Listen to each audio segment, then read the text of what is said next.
All right, before we begin the Middle Ages, to continue on with that, just as a reminder, this presentation is Thursday the 13th, so next week. So you have about a week and a half here. You want to make sure with right now what you're doing is deciding on which of the 3 different chapters do you and your team want to do, and that way we can figure out how many teams we need, and I might need to push some people around in different chapters to make sure we have a diverse and we have every chapter represented at least a few times. Ashley. No, not necessarily. What will happen is, remember, we get up and kind of shift around anyway. So you'll find your chapter teams like we did last time. After you do your sort of immediate chapter teams, and then you'll find your sort of chapter people who did the same chapter as you, so that you get used to it, and then you will elect somebody to teach for maybe somebody different this time. So choose somebody different now that has to teach, unless of course there's that same person who just is really good at understanding the chapter. We want to make sure that they're representing the best of the best. So go ahead and choose right now. I'll give you guys about 1 minute, 2 minutes to choose what section you want, and then you can highlight that. And then I'll talk a little bit about requirements, tweaking some things that I think will help make this easier. So go ahead and do that for 1 minute. Is there extras here? Another 2 of them. Yeah, mine.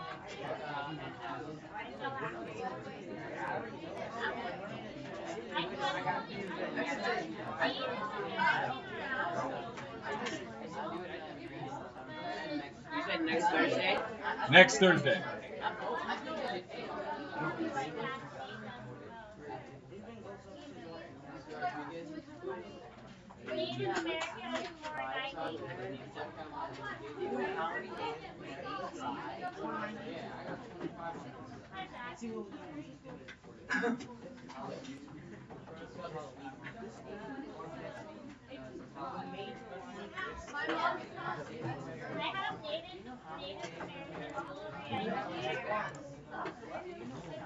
About 30 seconds.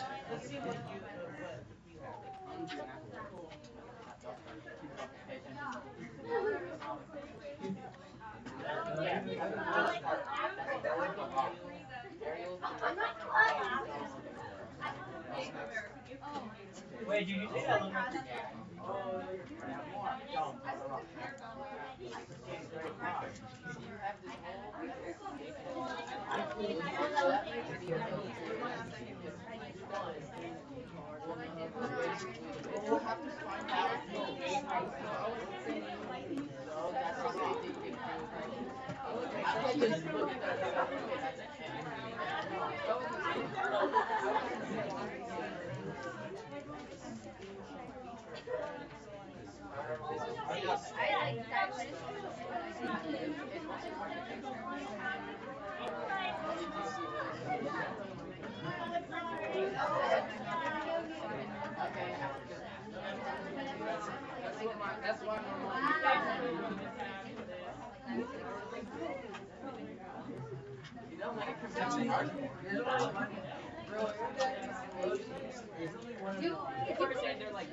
All right.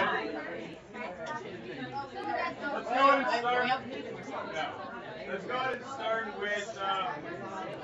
You guys for sure want to know what is there. Okay, so going to go around to each team, see how many in general we have here of each one. So we have one Africa here, and you want to also be Africa as well? Everyone's like Africa, everyone wants to be Africa. Africa, oh, you're the second one. That's interesting. Okay, I have one Africa, two Africa, and then you guys Native American. So I have two Africa. What do you want to be? Okay, so we got three Africans. Africans are out. We got two Native American.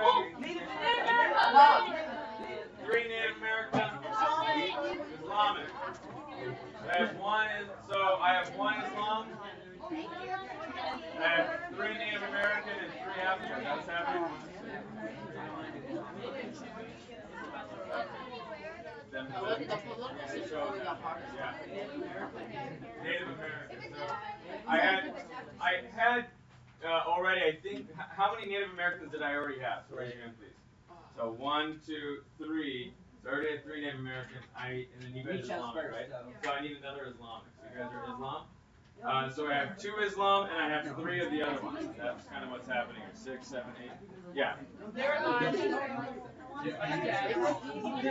That makes the most sense because I have a team that's basically non-existent because they slowly drop like flies. They're rulers.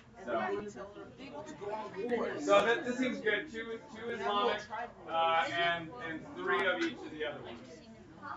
That's fine. Make sure that you highlight now your section.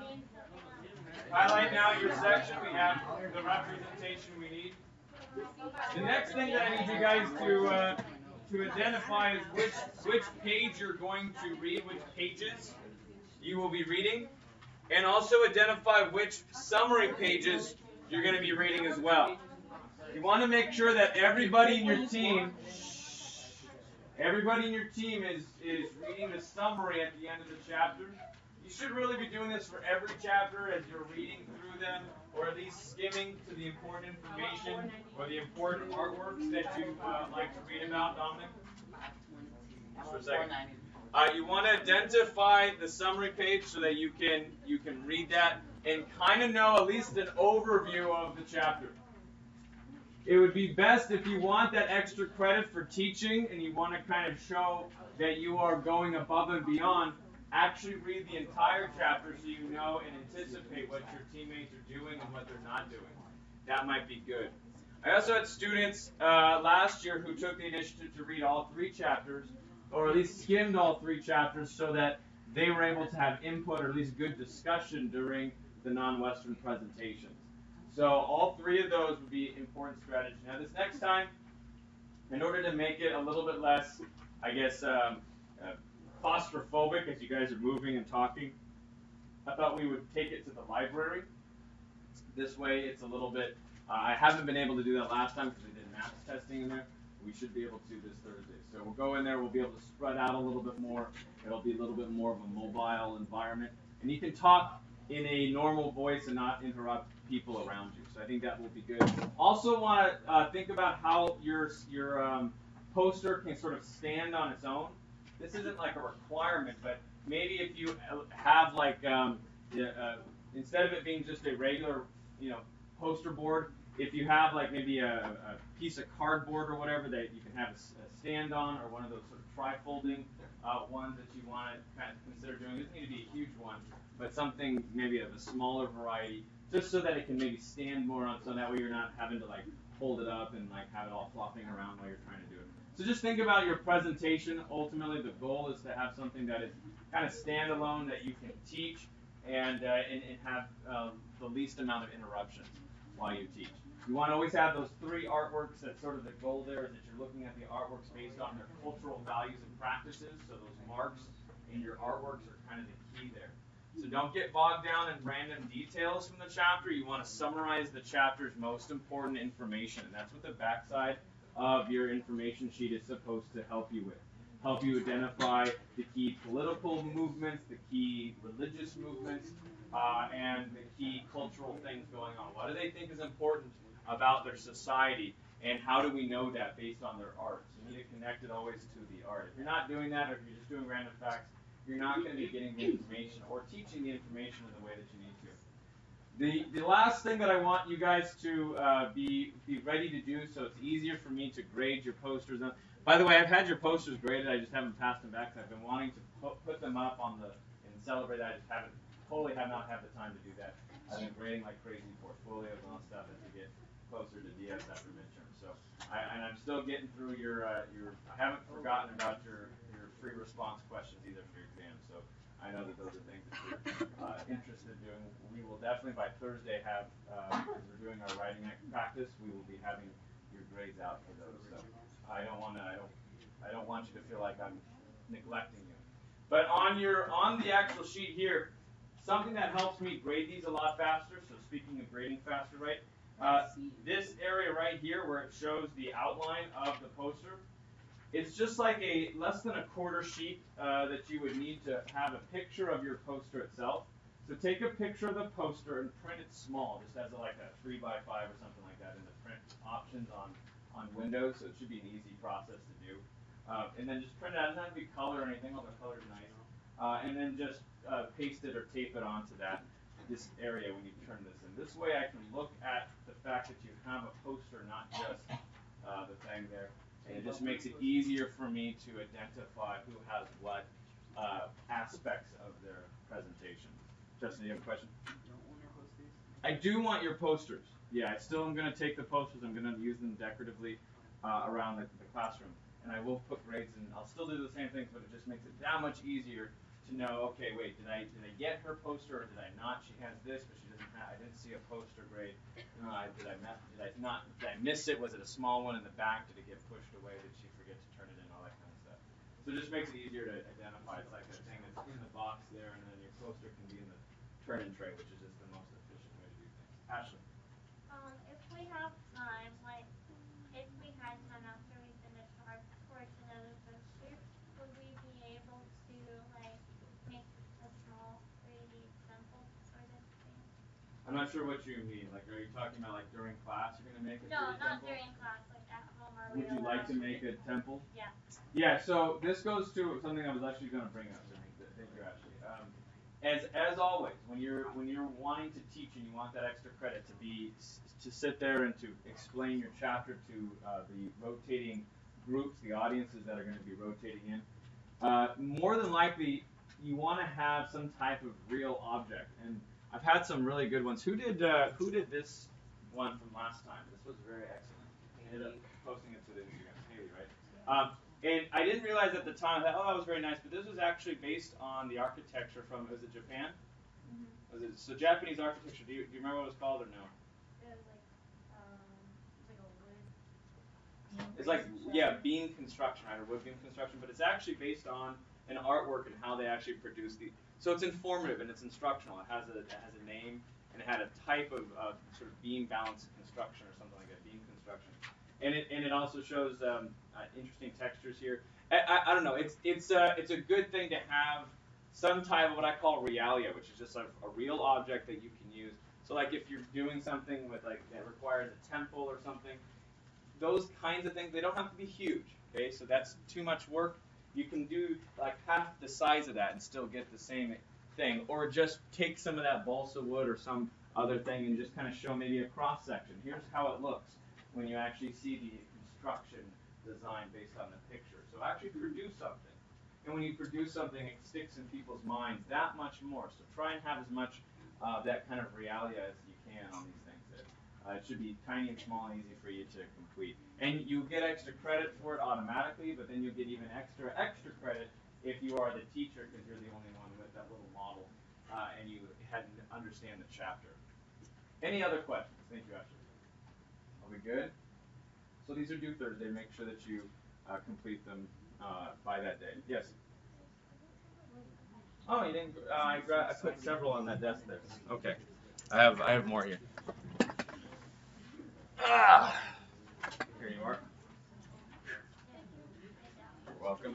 Let's go and get started with the Middle Ages then. Dominic, will you turn off the lights? Transition here. We left off with the end of the Christian era. The end of the pre-Christian era up in the north. So we looked at some Viking works.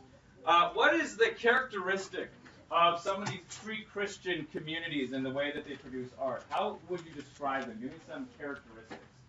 Give me 2 characteristics. For pre-Christian Middle Age work. Here, hold on a second. 611. Hi. Shut up, Mark. Shut up. Ben, go do your thing. Ben, do your thing. Okay. Oh, it's okay. So he has to. If he goes to the link there, it's F451 quotes. It's a list of quotes that someone has produced for the novel, and if he does his Samey Matters, which is what SMN is, I can give him 100 points towards his portfolio. So it's basically him producing, looking at the quote and telling me why it's important and what it means and why it's important. So we've gone through the Samey Matter process. You should understand how that works. No, it's a link that you go to the URL. So it's a tiny.cc/F451. F451 quotes. If you just type in Google F451 quotes, you'll also probably get the same page as the top. So it's just a list of quotes from the novel. It's just one way to get the students to complete that. It was a reading journal that we did. So. Yep. Bye. Sorry about that. I got some people who have some characteristics. Lorraine and then Ben. Yes, Lorraine. Well, there weren't very many icons in this medieval time period, so they're starting to subside from the iconoclasm of the Byzantine period. Okay. Don't confuse iconoclasm in the East, which is a 10th century thing, like 900s, with what we see as a pre-Christian, like 5th and 6th century, like Norwegian culture. So you're right, though, that there's not the same kinds of icons because we are in a pre-Christian community. Ben? They used a lot of interlaced patterns to prevent any empty space. And what do we call that? What was that sort of the Latin Forward, Well, I was going to have Ben there, because I think he added it. Let him do it. Forward, All right, thank you. Ashley, did you have that as well? Yes. All right, chill out. That It's was not very a good. competition. Justin, what else? Laura, I was gonna say, as they were portrayed as evil, kind of barbaric kind of people, they produced beautiful kind of stuff. And what we call those beautiful kinds of stuff is you should call them luxury items. Luxury items. Those intricate, beautiful, portable objects. Those portable objects are luxury items. So make sure you know that term. Whenever you see tiny, small things that are really precious, it's a luxury item because these are for kings or leaders often, or people who are wealthy within the community. So that horobakui represents the intricate tracery, oftentimes produced in what's called the animal style, which is you have these inlaid animal structures. You saw that interlaced sort of portal way with some deers and birds that are kind of hidden within these otherwise stylized tracery objects, these lines that kind of look like vines or roots. Yes? Some features include that they formed staves as churches, they had burial ships made for the deaths of rulers, and what really made them diverse from everyone else as far as Christianity is that it wasn't for more religious purposes. Converting to Christianity was more for political power to them. Right. So these are good. That was a political characteristic as well as cultural. Very good. That was the fullness of it. The stave churches after pre-Christianity goes into a more of a Christian area throughout the Viking regions, and then also you mentioned the burial ships. So good. All right. So now we're going to be moving into the Hiberno Saxon artwork proper. And this Hibernia is basically what we were talking about with Ireland. So Ireland's ancient name, its middle-aged name is Hibernia. And they actually have their own language. So even today in Ireland, they have, do you guys know what language is still spoken in some areas? Swedish. It's not Ire. Ire? Not the Ire from the Ireland. Irish? Scottish? Dutch? No. Mexican? Scottish is its own language up in the top there, so you're right there. So Scottish actually had its own language before it was just an accent. Ashley? not Scandinavian. Ooh, that was a really good Russian. guess. That's a good guess. Norwegian. There's a Scandinavia up here, so we have all. Celtic. Norwegian. Scandinavia isn't a language either. It's Celtic. you got Norwegian. You got Celtic. no, okay. So you guys stop guessing. you guys just keep guessing, girl. Leprechaudian. Leprechaun. They're leprechauns, right? So greenish. They like greens and beer. Beerlick. Shamrock. Beerlick. Shamrock. That's enough. That's enough. Viking language. I say it to shut They them didn't up. have a language. They had like sounds. Or No, it's called Gaelic. It's called Gaelic. Okay. Gaelic? Ashley. He just said Galen. Gaelic. Ashley. We already I just said to stop guessing because you're all wrong. No, we It's Gaelic. So they're speaking this very interesting Gaelic language, which I met somebody over 2 summers ago who spoke Gaelic. They still speak it up in the north of Ireland, in smaller rural areas, in which you can still see signs that have very interesting crossovers. And Gaelic is very interesting because it has connections to our Middle English, so Middle Age English as well. And I'm going to show you a demonstration of that in a few slides. But can't speak it, but I can read the Middle English version of something that's very popular that you might be able to recognize. In England, it's called Saxony.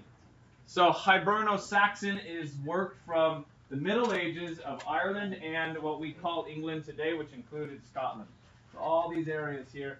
You notice like Sutton Hoo and a couple other areas that we've seen like the purse coverings from pre-Christian. So some of that work that we've already seen in pre-Christian medieval times is also Hiberno-Saxon. But Hiberno-Saxon means a time period or a location. Time period. No. Is that a question? Nice guess. Yes, it was a Hiberno-Saxon is a location, right? Hibernia is Ireland, Saxony is England. Hiberno-Saxon art is artwork from these regions. Okay, so you know it's a location. Remember that. That might be on a test or something. It's an art style that flourished in the monasteries of the British Isles in the early Middle Ages. Very good. Also called insular. Yeah, insular art. Very good. And we'll talk about why it's called insular art. Yes. It's a region. Hibernia is Ireland and Saxony is England. Good review there. So Hiberno-Saxon art from the British Isles. What we also call insular art. Insular means that it's from isle-like regions, so island regions. Okay, so that's what insular means. They're insulated from the rest of Europe, basically, right?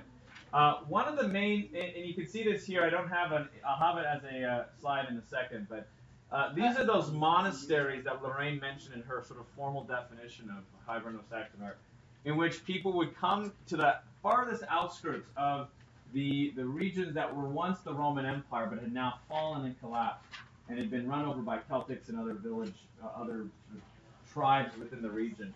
And they would set up these sort of temple-like structures to live very monastic, sort of set-apart lives. And so you could still see these on the countryside throughout, predominantly Ireland. And Irish is the eastern coastline, southeastern coastline. You can see these structures. They're called like beehive kind of temple structures that you see today. They're built out of the natural landscape, kind of building it up on top, and then they would live in these little simple huts, even up until like the Renaissance. St. Patrick is what is credited with bringing Christianity from the Saxony, so England, where it was more established, to the Irish, which was less established. The Irish had a little bit more of a wild side to them that you see even today sometimes with like St. Patrick's Day. And St. Patrick was able to Christianize the Celts over in Ireland. So it's kind of a scary thing going off across the channel into Ireland because of the danger that resulted in that. But St. Patrick was a brave man, and he was compassionate, and he did the right things. He was a good missionary for all intents and purposes, and he was able to use sort of the natural surroundings in order to teach Christianity to the people. And this is why in St. Patrick's Day, which is sort of my birth month, so I enjoy the whole imagery of it, is things like the four-leaf clover, which is like a lucky symbol, but most clovers have how many leaves? 3. Now, what is a significant number to Christianity regarding 3? Trinity. The Holy Trinity. The Trinity. So St. Patrick would actually use the 3-leaf clover, not the 4-leaf one, which is more based on pagan roots of luckiness because it's rare.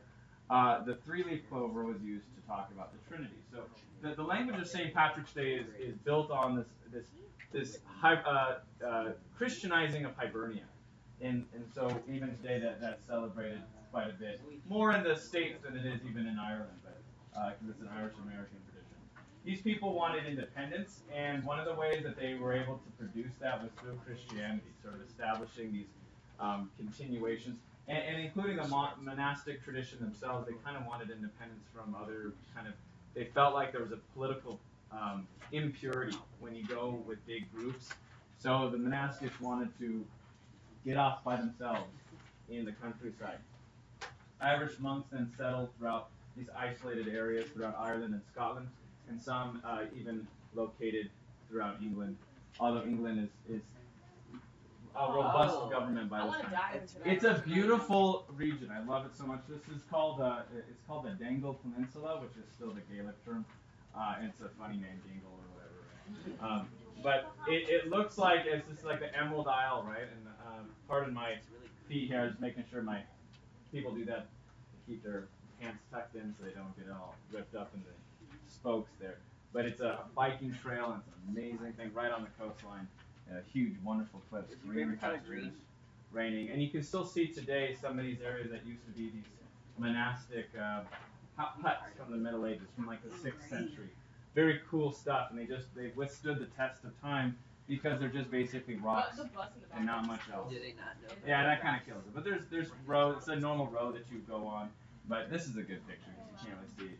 Do you get an idea about what this region looks like? My favorite moment, my weirdest moment from this sort of biking on the Dingle Peninsula, which is where all these are, I literally saw a rainstorm come right towards me. It was the weirdest thing. It was like located maybe like at 40 feet or 100 feet of rainstorm, just like pouring down, but just in this like 100-foot range. Like one of those like ones when you're bad and you have yeah, like you're bad, like you're like upset and there's like that rainstorm, like clouds hanging over you or whatever. Literally, it was literally like that. Where I see this big this cloud, like when you're in and it was pretty low hanging, and then I see this sort of blue tint to things, and I'm like, what's going on? And it's getting closer to me. I'm like, is this the shadow? All of a sudden, I'm like in this downpour of rain from like sunny to in this. I'm like, oh my gosh! Like I stop and I get off my bike and I'm trying to put on my thing so I'm not completely drenched by the time. Of course, I was already completely drenched. I'm trying to get my thing on, and then as soon as I got it on, it like stops.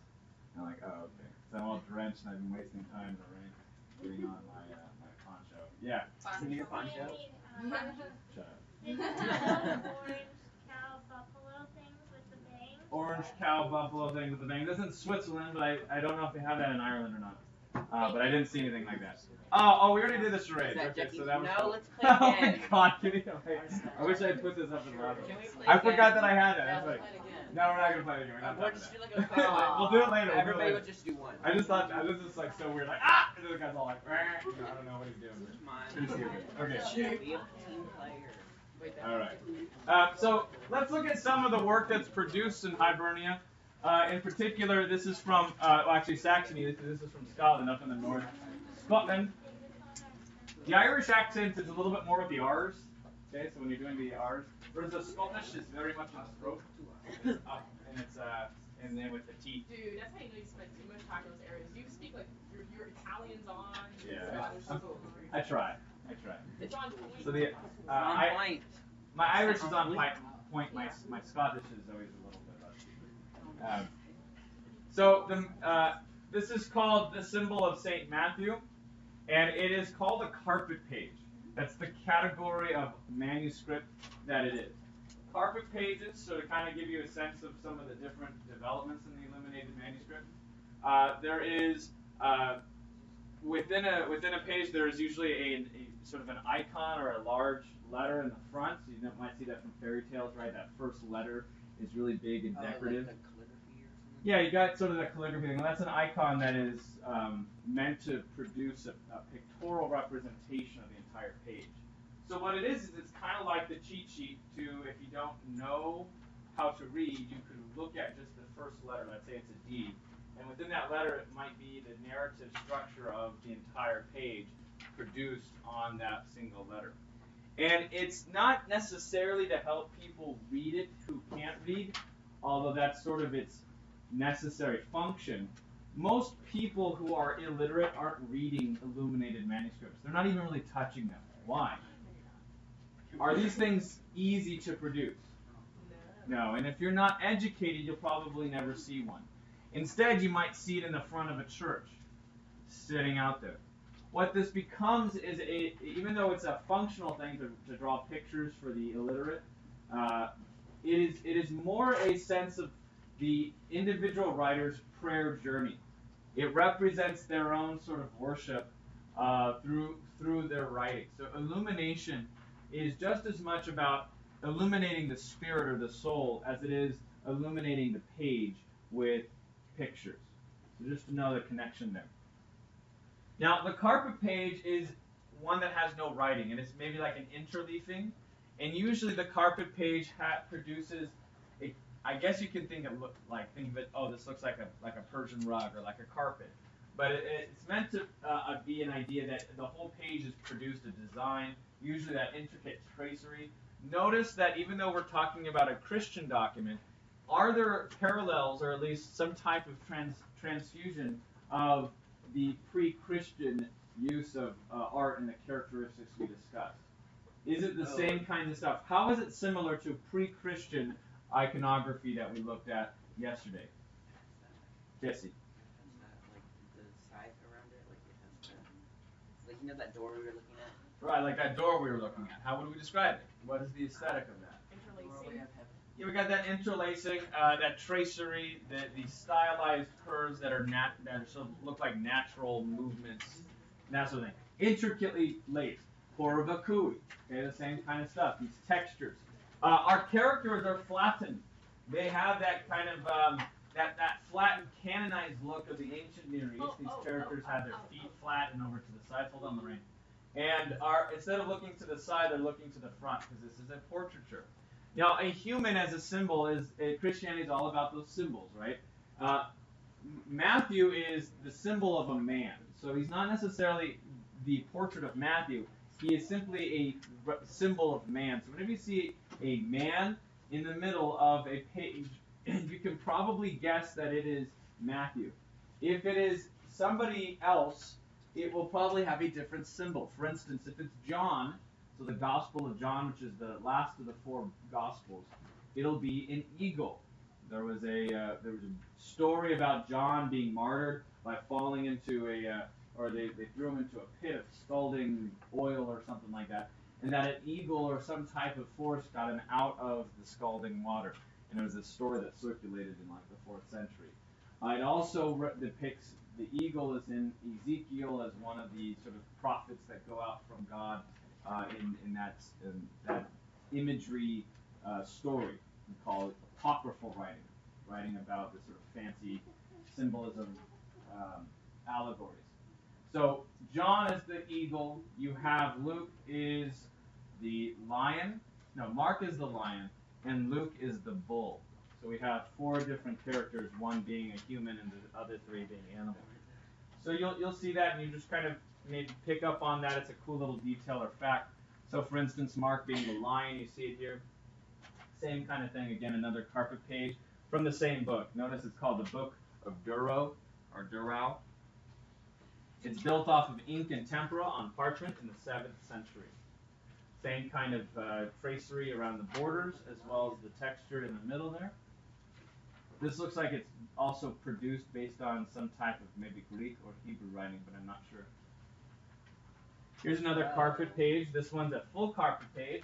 And just like the others, this one represents that prayer journey of the artist, not just illumination of the pictures, but illumination of the soul.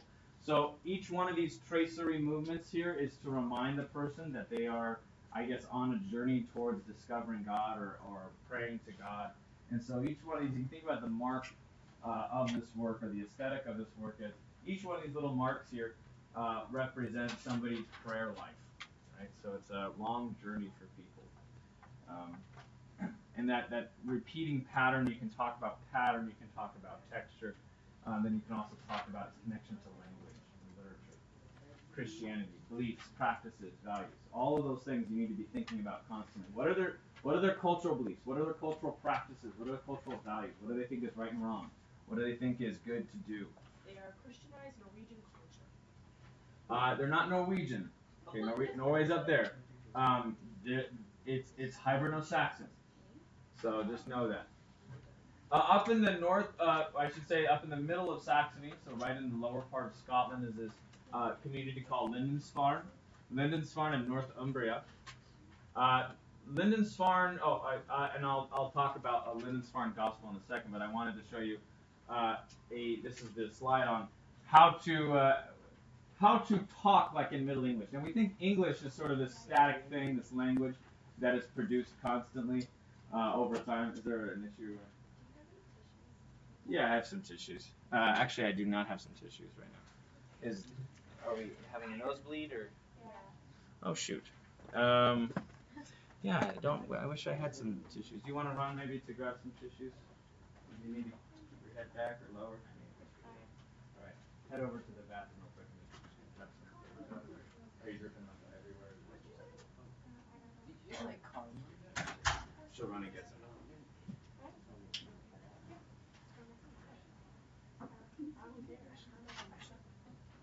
You need some tissues.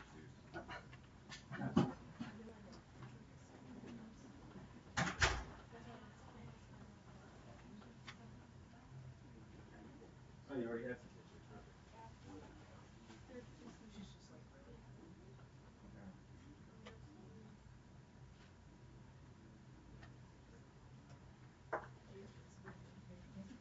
So let me show you.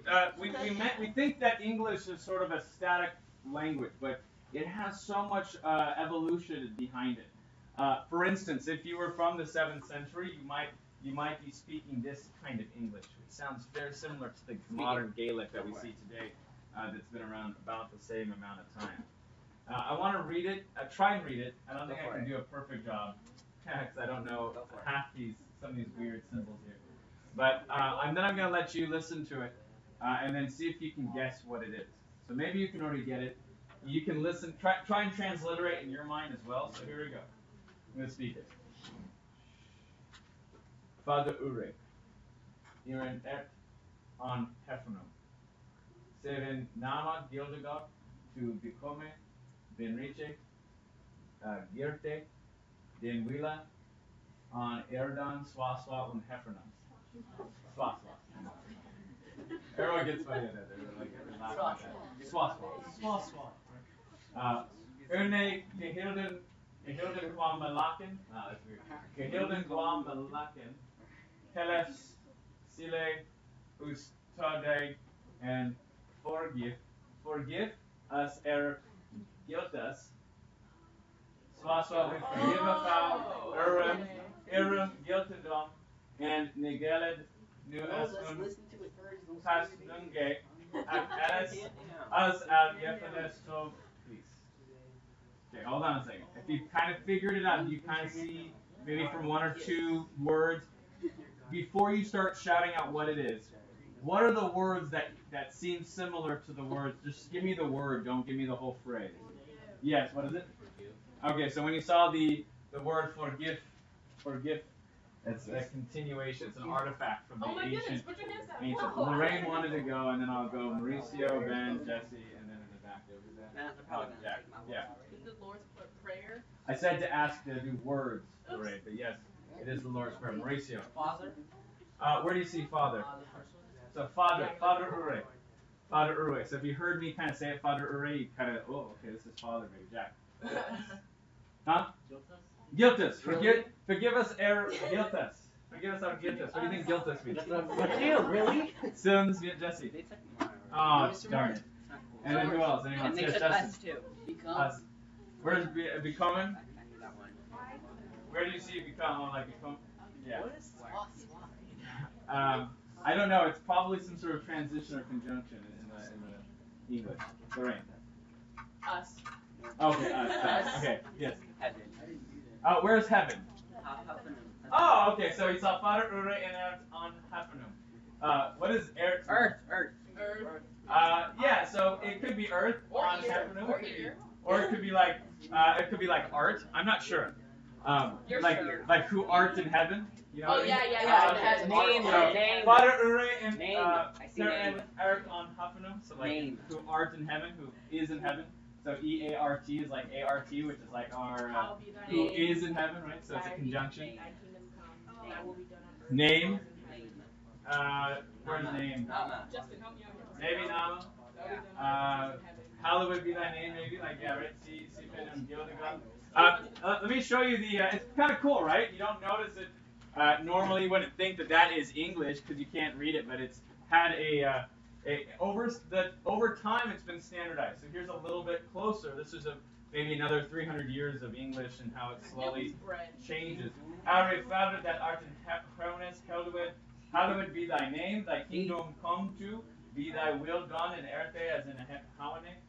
Give unto us this day our bread, our substance, and forgive unto us our debts as we debtors. I love that because it's debtors like debt, right? It's like guiltus. As we've forgiven our debtors, like guilt, and lead us not into temptation, but deliver us from Yule. But what about Thine is Yule? the kingdom and the power and the glory. Which is an addition. You know, I don't know what swaswa is. I think it's just a conjunction. I don't know. But we know it today is this is the modern spelling edition that came as the most recent modern spelling. Do you guys know who sort of helped standardize the modern sense of English that we know today? Beyonce. Beyonce. Why would you think that? I'm thinking of someone a little bit different. Why? I don't get it. You know, she's the highest paid female artist. Take that seriously. Okay, fair enough. I think of someone a little bit different. I was thinking of like Shakespeare. Okay. Modern English was standardized by Shakespeare. I understand Beyonce a little bit better than Shakespeare. Okay. Do I have a? Nice undies. Let me see here. Let me see here. 1, 2, 3. Let me just pull it up because it's not coming up. Type that, or did you use like Google like language or something? Oh, I copied and pasted it. Let me just pull up so you can hear it correctly done, and then we'll move on. I just want you. I always like getting the sense of the languages of these people because I think it helps us. Fader vår, till du art on heaven, sitt in evige hallowed, to be commit in the riches, your work that in will on earth and swaswa on heaven. Ordinary the one we can have seals today, and forgive our guilt us. Swaswa we forgive us over the guilt. As we like swaswa. That's what I think it is. Yeah, as it is maybe. Ceviche. Isn't that interesting? It kind of sounds a little Italian. It sounds a little Gaelic. It sounds a little bit like Gaelic, a little bit of Italian. Oh, there it is. Let's do it one more time. To be commit in the riches, your work that in will on earth and swaswa on heaven. Ordinary the one we can have seals today, and forgive us our guilt us. Forgive us. It's like there's some words that just never change. And then you lead to us unto constant accusations of your belly. Softly check. Weird, dude. I love language, man. I love how language has changed over time. If we're looking at just how dedicated these people were to creating these illuminated manuscripts, take a look at the carpet page of the Lindisfarne Gospels. This is from Northumbria in a town called Lindisfarne. This carpet page is a cross section. If you notice, how big do you think this section actually produced as? I would think it's about one of these circles here. So you can think of it like maybe less than an inch. Maybe a half of an inch by a half of an inch. So this is very, very tiny. Okay, this structure, because this isn't that much. This is about a 13-inch by, what does it say, 9-inch. This is maybe like a small poster, like this size. Okay, and one of these dots might be about 1 inch by 1 inch. So think about just how much, when we talk about tracery and Horovakui, this is really what they mean by it. All right, tomorrow we're going to do some writing practice, I said, and then Friday the thematic unit. We have quite a bit to go with the Middle Ages. I was hoping to get through Octonian art, but of course I slowed down, as always, to give us a small, slow pace. Nobody was talking to you. Yes, if you have permission slips, please get those in now.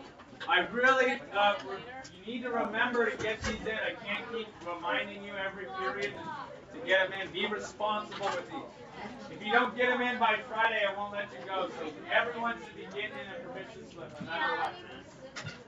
Get it in, get it in. If you feel like you can't go because of practice, talk to coach. Get out of it just for a day. It's not going to hurt you. You should be going to museums. If you're not going to museums, I'm going to think less of you. No, I don't know. Just do it. Okay? Just come with us. It's fun. Dominic, lights on.